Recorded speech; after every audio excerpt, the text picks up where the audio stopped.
Friends, jasmine life ಜರ್ನಿಗೆ ಎಲ್ರಿಗೂ ಕೂಡ ಸ್ವಾಗತ. ಇವತ್ತು ಜಾಸ್ಮಿನ್ಗೆ ಎಷ್ಟು ದಿವಸ ಆಯಿತು, ಇಷ್ಟು ದಿವಸದಲ್ಲಿ ಏನೇನೆಲ್ಲ ಆಯಿತು ಅನ್ನೋದನ್ನು ಇವತ್ತಿನ ಬ್ಲಾಗಲ್ಲಿ ತಿಳಿಸ್ತಾ ಇದ್ದೇನೆ. ಜಾಸ್ಮಿನ್ ತುಂಬಾ ಆ್ಯಕ್ಟಿವ್ ಆಗಿದ್ದಾಳೆ ಈಗ, ಹಾಗೆ ತುಂಬಾ ಸಿಕ್ಕಾಪಟ್ಟೆ ಜೋರು ಕೂಡ ಆಗಿದ್ದಾಳೆ. ವಾಯ್ಸ್ ಕೊಡಬೇಕಾದ್ರೇ ಬಂದು ಡಿಸ್ಟರ್ಬ್ ಮಾಡ್ತಾ ಇದ್ಲು, ಕುಯ್ ಹೇಳ್ತಿದ್ಲು. ನಾನು ಮೈಕಿದು ವಯರೆಲ್ಲ ಎಳಿತಿದ್ಲು. ಅಂತೂ ಸುಮ್ಮನೆ ಕೂರೋದೇ ಇಲ್ಲ, ನಿದ್ರೆ ಮಾಡಬೇಕು, ಇಲ್ಲ ಆಟ ಆಡಬೇಕು. ಇವಳು ಫೆಬ್ರವರಿ 10ಕ್ಕೆ ಹುಟ್ಟಿದ್ದು ಜಾಸ್ಮಿನ್. ಈಗ ಇವತ್ತು ಏಪ್ರಿಲ್ 2ನೇ ತಾರೀಕು ಈ ವಿಡಿಯೋನ ಮಾಡ್ತಾ ಇದ್ದೇನೆ. ಅಂದರೆ ಒಂದು 52 ದಿವಸ ಆಯಿತು ಇವತ್ತಿಗೆ. ಹಾಗೆ ನಿನ್ನೆ ನಾನು ವ್ಯಾಕ್ಸಿನೇಷನ್ ಮಾಡಲಿಕ್ಕೆ ಹೋಗಿದ್ದೆ, ಬಟ್ ಅಲ್ಲೆಲ್ಲ ನನಗೆ ವೀಡಿಯೋ ಮಾಡಲಿಕ್ಕಾಗಲಿಲ್ಲ. ಇವಳನ್ನು ಬಾಸ್ಕೆಟಲ್ಲಿ ಹಾಕಿ ತಗೊಂಡೋಗಿದ್ದೆ. ಜೊತೆಗೆ ನಾನು ಹೋದ ಸಮಯ ಅಂತ ಹೇಳಿದರೆ ಸಾಯಂಕಾಲ 5 ಗಂಟೆ ಆಗುವಾಗ ಹೋದದ್ದು. ನಾನು 5 ಗಂಟೆ ಹೋಗಬೇಕಾದ್ರೆ ಅಲ್ಲಿ ಡಾಕ್ಟರ್ ಇವಳನ್ನು ಸ್ಕೂಟ್ರಲ್ಲಿ ಕೂರಿಸ್ಕೊಂಡು ಬಾಸ್ಕೆಟಲ್ಲಿ ಹೋದೆ. ಆರಾಮ್ಸೆ ಬಂದ್ಲು, ಏನು ಕಿರಿಕಿರಿ ಏನೂ ಮಾಡಲಿಲ್ಲ. ಸ್ಕೂಟ್ರ್ ಹೋಗ್ತಾ ಇರಬೇಕಾದ್ರೆ ಸುಮ್ಮನೆ ಕೂತಿದ್ಲು. ಹಾಗೆಯೇ ಅಲ್ಲಿ ಡಾಕ್ಟರ್ ಅಪಾಯಿಂಟ್ಮೆಂಟು 25 ನನಗೆ ಟೋಕನ್ ಸಿಕ್ಕಿದ್ದು. ಸೊ 5:30-6 ಗಂಟೆಗೆ ಹೋದವಳು ಮನೆಗೆ ಬರಬೇಕಾದ್ರೆ 8 ಗಂಟೆ ಅಷ್ಟು ಹೊತ್ತಾಗಿದೆ. ಹಾಗೆ ವ್ಯಾಕ್ಸಿನೇಷನ್ ಕೂಡ ಮಾಡಿಸಿದ್ವಿ. ಡಾಕ್ಟ್ರ್ ಇವಳ ಹೆಲ್ತ್ ಚೆಕಪ್ ಎಲ್ಲ ಮಾಡಿದರು. ಎಲ್ಲನೂ ಚೆನ್ನಾಗಿದೆ, ಆ್ಯಕ್ಟಿವ್ ಇದ್ದಾಳಲ್ಲ, ಎಲ್ಲ ತಿಂತಾಳಲ್ವಾ ಅಂತೆಲ್ಲ ಕೇಳಿದರು. ಎಲ್ಲ ಚೆನ್ನಾಗಿದ್ದಾಳೆ ಹೇಳಿದೆ. ಸೊ ಕೆಲವೊಮ್ಮೆ ಏನಾಗುತ್ತಂದರೆ ನಾಯಿ ವೀಕ್ ಇದೆ, ಆ್ಯಕ್ಟಿವ್ ಇಲ್ಲ, ಫುಡ್ ತಿಂತಾ ಇಲ್ಲ, ಗ್ರೋ ಇಲ್ಲ, ಅದರದ್ದು ಎಷ್ಟು ವೆಯ್ಟ್ ಬೇಕು ಅಷ್ಟು ವೆಯ್ಟ್ ಇಲ್ಲ ಅಂತಾದರೆ ವ್ಯಾಕ್ಸಿನೇಷನ್ ಮಾಡಲ್ಲ. ಸ್ವಲ್ಪ ಇನ್ನೂ ಕೂಡ ನಾಯಿ ಮರಿ ಸ್ಟ್ರಾಂಗ್ ಆಗಬೇಕು, ಆಮೇಲೆ ಬನ್ನಿ ಅಂತ ಹೇಳಿ ಕಳಿಸ್ತಾರೆ.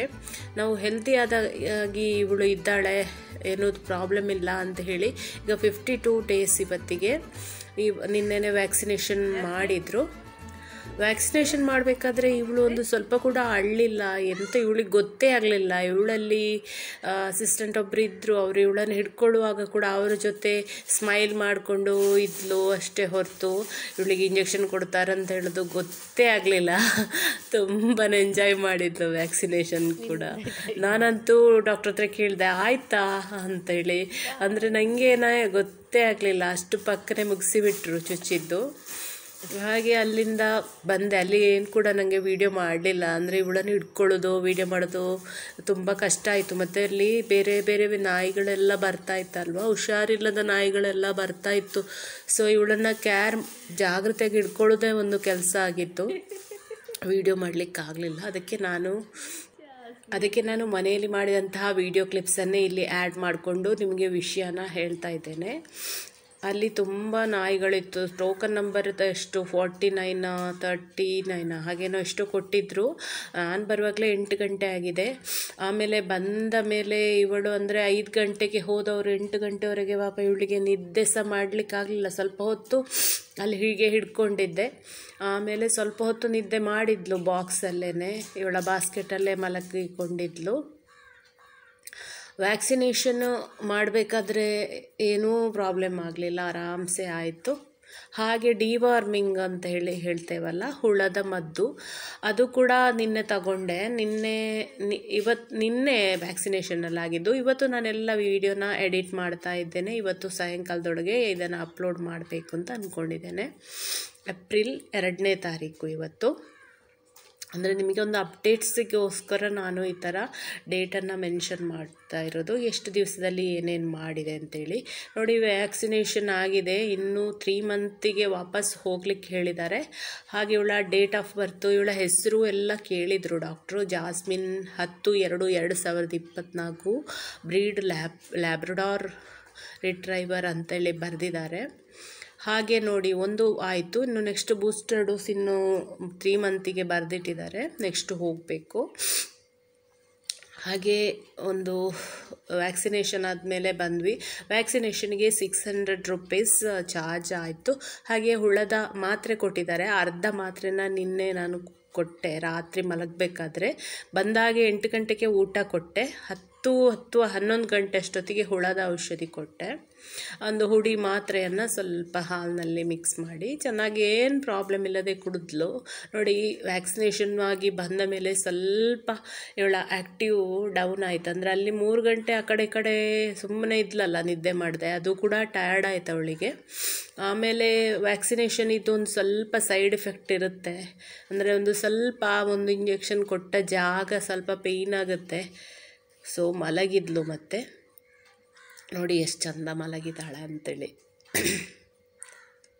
ಆ ಒಂದು ಬೊಂಬೆ ಇದೆ ಅವಳ ಹತ್ರ, ಆ ಬೊಂಬೆ ಜೊತೆ ಆಟ ಆಡ್ತಾ ಇದ್ಲು ಸ್ವಲ್ಪ. ಆಮೇಲೆ ಸ್ವಲ್ಪ ನಾನು ಎತ್ಕೊಳ್ಳುವಾಗ ಕುಯ್ಯ ಅಂತ ಕೂಗಿದ್ಲು, ಯಾಕೆಂದರೆ ಇಂಜೆಕ್ಷನ್ ಕೊಟ್ಟ ಜಾಗ ಸ್ವಲ್ಪ ನೋವಾಗಿರ್ಬೇಕು ಅದಕ್ಕೆ.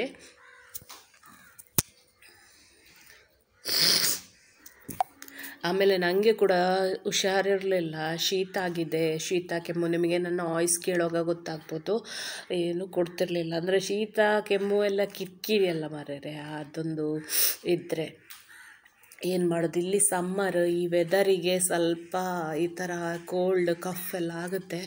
ಏನು ಮಾಡೋದು. ಸೆಕೆ ಅಂದರೆ ಸೆಕೆ, ತುಂಬಾ ಸೆಕೆ, ತಡ್ಕೊಳ್ಳಿಕ್ಕೆ ಆಗೋದಿಲ್ಲ, ಅಷ್ಟು ಸೆಕೆ ಇದೆ. ಹಾಗೆ ಜಾಸ್ಮಿನ್ಗೆ ಕೂಡ ಹಾಗೆ ತುಂಬಾ ಸೆಕೆ ಆಗ್ತದೆ. ಅವಳು ಬಾತ್ರೂಮಲ್ಲಿ ಹೆಚ್ಚಾಗಿ ಹೋಗಿ ಮಲಗ್ತಾಳೆ, ಯಾಕಂದರೆ ಅಲ್ಲಿ ನೀರೆಲ್ಲ ಇದ್ದ ಕಾರಣ ಸ್ವಲ್ಪ ತಂಪಿರುತ್ತಲ್ವ, ಅದಕ್ಕೋಸ್ಕರ ಬಾತ್ರೂಮಲ್ಲೇ ಹೆಚ್ಚಾಗಿ ಮಲಗ್ತಾಳೆ. ನೋಡಿ, ಈಗ ಒಮ್ಮೆ ಎದ್ಲು. ಆದರೆ ಸಹ ಅವಳು ವ್ಯಾಕ್ಸಿನ್ ಆದ ದಿವಸ ಇದು, ನಿನ್ನೆ. ನಾನಂದ್ರೆ ನಿಮಗೆ ತೋರಿಸ್ಲಿಕ್ಕೋಸ್ಕರ 52 ದಿವಸ ಆಯ್ತು. ನೋಡಿ ಎಷ್ಟು ದೊಡ್ಡವಳಾಗಿದ್ದಾಳೆ. ಕಮೆಂಟಲ್ಲಿ ಹೇಗಾಗಿದ್ದಾಳೆ ಅಂತೇಳಿ. ನಾನು 30 ಡೇಸಿಂದ ನಿಮಗೆ ನನ್ನ ಜಾಸ್ಮಿನನ್ನು ತೋರಿಸ್ತಾ ಇದ್ದೇನೆ.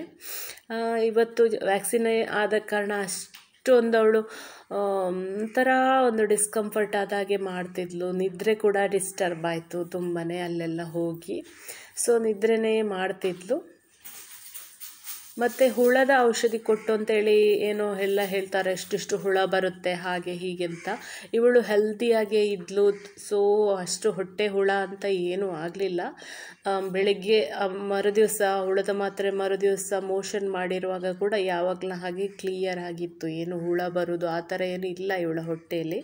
ಯಾಕೆಂದರೆ ಹೆಲ್ದಿಯಾಗಿ ಇದ್ದರೆ ಆ ಥರ ಏನೂ ಆಗಲ್ಲ ಮಾಮೂಲಿಯಾಗಿ. ಆದರೆ ನಾವು ಪ್ರಿಕಾಷನ್ ಆಗಿ ಹುಳದ ಔಷಧ ಕೊಟ್ಟರೆ ಒಳ್ಳೆಯದು. ನೆಕ್ಸ್ಟ್ ಅವುಗಳಿಗೆ ಹೊಟ್ಟೆ ನೋವು, ಹುಳದ ಬಾಧೆ ಎಲ್ಲ ಬರೋದಿಲ್ಲ. ನೋಡಿ, ಒಳ್ಳೆ ನಿದ್ದೆ ಮಂಪರಲ್ಲಿದ್ದಾಳೆ. ನನಗೆ ವಾಯ್ಸ್ ಕೊಡುವಾಗ ಸ್ವಲ್ಪ ಪ್ರಾಬ್ಲಮ್ ಆಯಿತು, ವಾಯ್ಸ್ ಬರ್ತಾ ಇರಲಿಲ್ಲ, ಶೀತ ಆಗಿದೆ, ಮೂಗು ಕಟ್ಟುತ್ತಾ ಉಂಟು. ಸಾರಿ ಫ್ರೆಂಡ್ಸ್, ವಾಯ್ಸ್ ಡಿಸ್ಟರ್ಬ್ ಆಗಿದ್ದಕ್ಕೆ. ಫ್ರೆಂಡ್ಸ್, ನಿಮಗೆ ಈ ವಿಡಿಯೋ ಇಷ್ಟ ಆದರೆ ಖಂಡಿತ ಲೈಕ್ ಮಾಡಿ. ಹಾಗೆಯೇ ಇನ್ನೂ ಜಾಸ್ಮಿನ್ ವಿಡಿಯೋ ಬೇಕು ಅಂತಾದರೆ ಕಮೆಂಟ್ ಮಾಡಿ. ನೀವು ನನ್ನ ಚಾನಲನ್ನು ಫಸ್ಟ್ ಟೈಮ್ ನೋಡೋದು ಅಂತಾದರೆ ಖಂಡಿತ ಸಬ್ಸ್ಕ್ರೈಬ್ ಆಗೋದನ್ನು ಮರಿಬೇಡಿ.